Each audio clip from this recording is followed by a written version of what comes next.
நண்பரே வணக்கம்.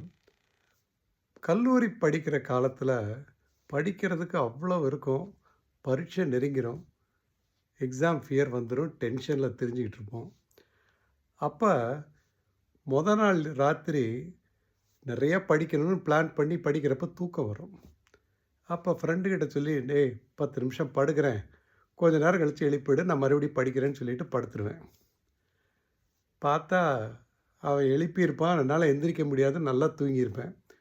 காலையில நானா விருக்குன்னு எந்திரிச்சுட்டு, அடடா! நைட்டெல்லாம் படிக்கணும்னு நெனச்சோமே, படிக்கலையே அப்படிங்கிற எண்ணம் வந்தோன்னே, முதலில் வருவது டிப்ரஷன் தான். ஐய்யய்யோ! நேத்து பூரா வேஸ்ட் பண்ணிட்டோமே அப்படின்ட்டு, அதில இன்னும் ஒரு கொஞ்ச நேரத்த வேஸ்ட் பண்ணி உட்காந்துருப்பேன்.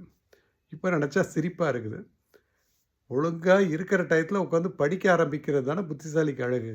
அதுபோல தான் வாழ்க்கையிலயும் பல செட்பேக்ஸ் வந்து போயிட்டு தான் இருக்கும். போனத பத்தியே நெனச்சுக்கிட்டு இல்லாம, அடுத்தது என்ன செய்யணும்னு ஆக்கமா உட்கார்றது தான் புத்திசாலிக்கு அழகு.